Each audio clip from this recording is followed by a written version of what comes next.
Bobby was surprised when he felt like all these random strangers on the lawn were looking at him like they knew him. And a couple people yelled out to him and said, "Hey, it's good to have you back here." And so Bobby's like, what is going on here? And so Bobby turns and he goes back up to his dorm room and he goes inside and he just shuts the door. And he's thinking, I just want to be left alone for a second because this is not right. And just a couple of minutes after being inside of his dorm room, he hears a knock on the door. And Bobby's like, oh great, who is it now? Who is it that thinks I'm someone I'm not? So he opens the door and there's another student who he doesn't know who's standing there. And this guy, his face just drains of color and he starts shaking when he sees Bobby. And they're both looking at each other like, what's going on here? And the student says to Bobby, "Were you adopted?" And Bobby said, "Yeah." And then the student said, "Is your birthday July 12th? And Bobby said, "Yeah."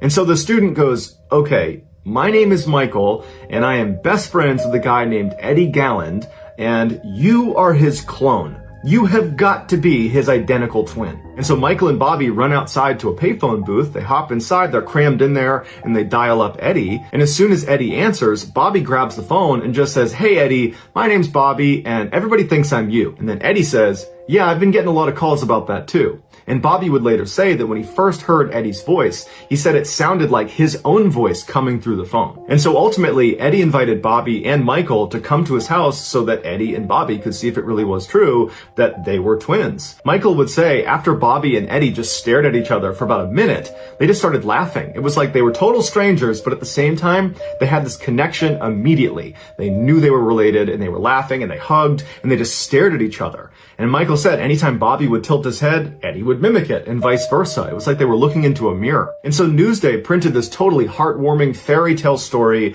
about these two long-lost brothers reconnected after all these years just because of a chance encounter in college. And everybody loved it. But this is where the story went from amazing to truly unbelievable. Friends of another young man living in the New York area named David Kelman began telling David that he had to check out this Newsday article about these long-lost twins because these two twins look exactly like David. Specifically, they said you gotta look at these guys' hands. They are just like yours, David. David was known for having these enormous hands, and a lot of the pictures of Bobby and Eddie in the news showed their hands, and they too were enormous. And so David finally picked up a newspaper and looked at a picture of Bobby and Eddie, and sure enough, he was shocked. They looked exactly like him. And then when he read the article, it showed their birthday was July 12th, the same as his, and they were born at the same hospital he was born at. And so he's thinking, these are too many coincidences. They have to be my brothers. And so David called Eddie's home phone number, and Eddie's mother picked up and she asked who was calling. And David said, "Hi, my name is David Kelman. I was born July 12th, 1961, and I'm looking at a newspaper article of two identical twins that look just like me, and one of them is your son. I think I'm the missing third twin." After hearing this, Eddie's mom apparently dropped the phone and yelled out, "They're coming out of the woodwork!" So Eddie and Bobby went to David's house, and as soon as they walked in and saw David, they knew right away he was one of them. He was the third twin. And apparently, within minutes of meeting each other, they were wrestling and laughing hysterically on the ground. It was like even though they were strangers, they somehow already knew each other and had an instant connection. David's family members that witnessed this first interaction said it was the most incredible thing they had ever seen, that it was just so wonderful to see these long-lost siblings finally reconnected after all these years. But their parents were asking a lot of questions because they had not been told by the adoption agency that the boy they were adopting actually had two identical siblings. They had no idea. So the boy's adoptive parents reached out to the adoption agency, which was Louise Wise Services. It's based in New York,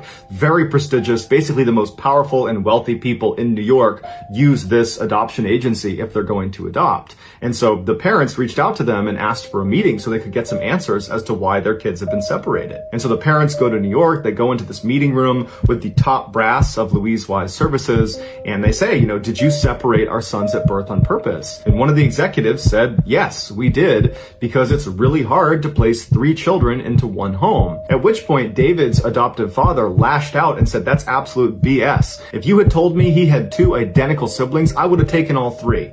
But the agency stood by their decision and said that's the only reason it happened, and so sorry, that's all we can tell you.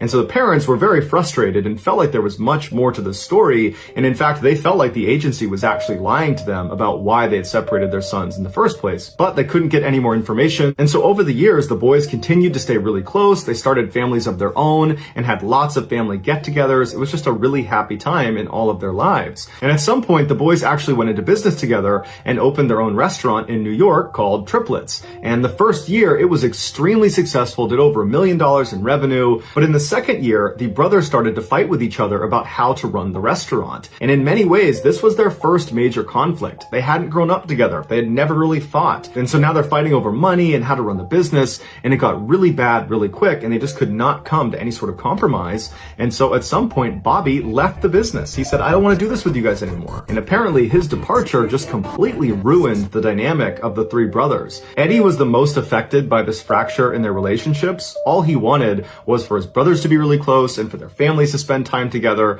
And now all of that was in jeopardy. And so Eddie started showing signs of severe depression and was ultimately hospitalized for 3 weeks. And then shortly after getting out of the hospital, he took his own life. This was beyond devastating for the two brothers and the rest of their family. Around this time, a journalist named Lawrence Wright, who had always had a fascination with identical twins, found an obscure scientific article called Psychoanalytic Study of the Child. It detailed a New York-based study about identical twins that were intentionally separated at birth and then given to different adoptive families to be studied, although it wasn't clear what they were actually studying or why they needed identical twins to do this research. In this article, Lawrence discovered all the babies that had been used in the study came from the same adoption agency, the same one the triplets had come from, the Louise Wise Services in New York. And so Lawrence called Bobby and told him that based on this article, it seems like he and his brothers were used in a scientific study. Bobby and David were totally furious. They felt like they'd been treated like lab rats. They also wondered if their being separated at birth had a negative impact on their mental health,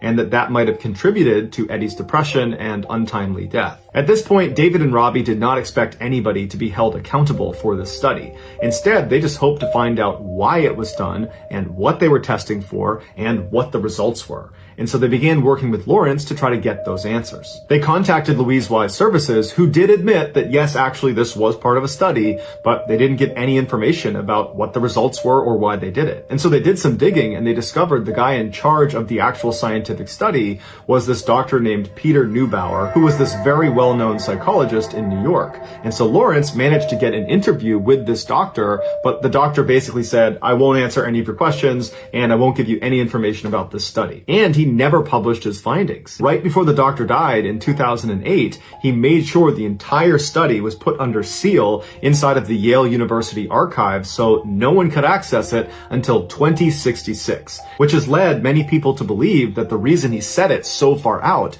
was to guarantee all of these subjects in this study would have died by the time it was made publicly available, protecting his own legacy and the people that were involved in this study. In the recent documentary called 3 Identical Strangers, a doctor named Lawrence Perlman, who was actually one of the researchers in the study that would actually make house visits to each of the boys' houses as they were growing up under the false pretext that they were there as part of routine follow-up for the adoption agency. And he went on record and said that the study was not just about the effects of socioeconomic class, it was really about the effects of different styles of parenting. He said in the triplets case, each of the boys had been placed into their respective households after that household had already adopted another child. And that first child they adopted effectively became the guinea pig for this study, where scientists would come in and they would study this child under the false pretext that they were there just following up for the adoption agency, but really they were creating a baseline of how do these parents parent. And then once that baseline was established, then the triplets were sent into their respective homes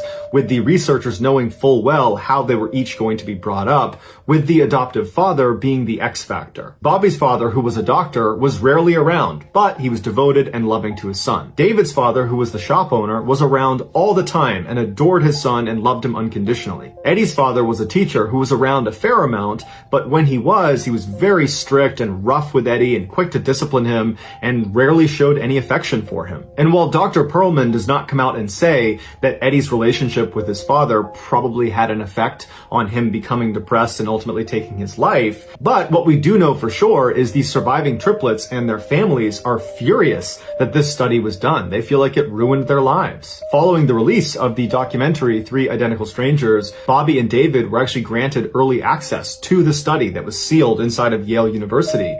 And when they looked at it, they were expecting to be blown away with the results, but it turned out it was over 10,000 pages of very technical information, and much of it was heavily redacted, so they couldn't even read most of it. They were not able to deduce what the purpose of the study was in the first place or what it accomplished. It was just all very ambiguous. This study was ultimately shut down permanently in 1980, the same year the triplets discovered themselves. As for the adoption agency, Louise Wise Services, and all the scientists and researchers involved in the study, none of them were held accountable for their role in this totally unethical study. And so basically everything was swept under the rug. And so Bobby, David, and all of the family members of the triplets were just left with a whole bunch of questions and not a lot of answers.